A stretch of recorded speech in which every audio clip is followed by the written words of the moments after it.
Друзі, усім привіт! Мене звуть Міла. Сьогодні хочу вам розказати, що зі мною сталося та як я зараз живу і що я зараз роблю. Це фото виглядає так, начебто я зібралася в піхоту або щось штурмувати, але ні. Я збиралася в лікарню. В цьому відео буде запис голосу одразу на відео, та будуть ще кадри, коли я буду вже поверх відео накладати озвучення. Тому гучність мого голосу буде трошки відрізнятися. Будь ласка, пробачте, це не навмисне. Майже все зібрала в лікарню. Це сумку я шила чоловіку, він зараз з нею не ходить, вона вдома. Я її як талісман беру з собою, мій рюкзак. Тут мені постіль. Це рюкзак чоловіка, я його поремонтувала, постирала і віддам комусь там з хлопців, кому треба їхати додому, а скласти речі нема куди. Воду я потім замовлю, коли з лікарні повернуся. Це подушки, завтра роздам хлопцям, пошила, пішла спати. Завтра треба вставати у 5:30 та їхати в лікарню. Це мене тільки привезли після операції.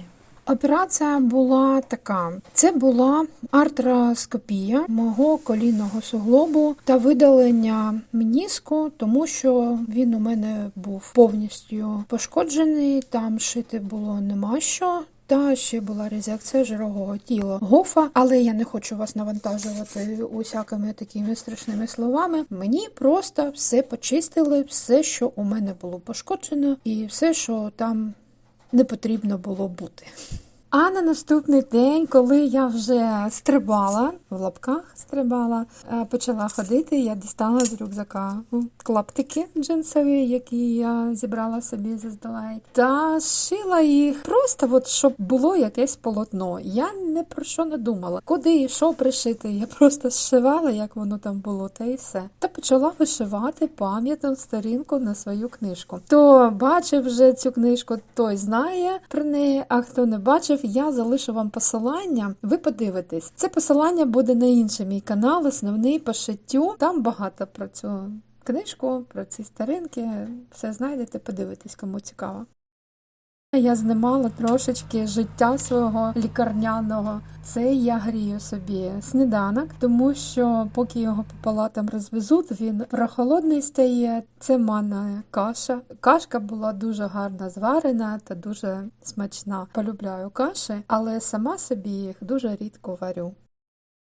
У мене була тільки одна така процедура з якимось там прибором. Воно працює як мікрохвильовка, дуже тепло від нього, і потім ходити дуже легко. Мені дуже сподобалось.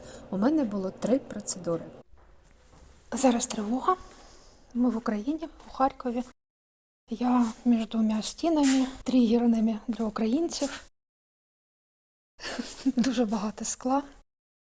Я сподіваюся, я проскочу в своє відділення і все буде добре. Ой, блін, я обожнюю цей коридор, цей перехід. Він дуже красивий, дуже світлий, але не на часі. Вихід. Воно чим ближче, тим хочеться швидше йти. Тут я показую, що я чомусь вишила лівий суглоб. Не знаю, чому так сталося. Я показала потім чоловіку по телефону, дивись, що я там навишивала. Він такий каже, а що лівий? Я кажу, тому що мені прооперували його. Він такий, ні, тобі правий прооперували. Я думаю, а що зі мною не так? У мене що там ще? Анестезія не прийшла чи що? Звичайно, я вишила свою помаранчеву трампівську ногу. Виглядає вона як морква. Треба було ще зелений пучок там вишити. Так, щоб було вообще ржака. Мабуть, я це зроблю.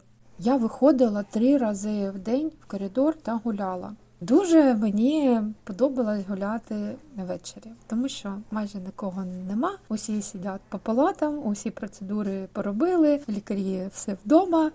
Та нікого нема. На фото праворуч нянечка прибирала, постіль міняла. І я побачила подушку, яку я привозила в лікарню. Дуже приємно це. Тут вже чоловік за мною приїхав та везе мене додому. З'їздила в лікарню, мені зняли шви, це дуже неприємно було. І нога зараз виглядає ось так. Моя сторінка готова, я більше нічого не буду додавати. Ну, мабуть, гудзики, якісь нашивки, але це буде вже не рукотворне. А тут у мене з'явилося 3 дерева. Я їх вишила по лінії цього джинсового клаптику. Це гольфік, як ви впізнали. І у мене тут якісь гілочки такі є, які вибиваються з загальної маси дерева. Але я так вирішила, ну, якщо воно з'явилося, ну, нехай воно тут і буде. Я по-різному їх вишила, щоб вони по-різному виглядали.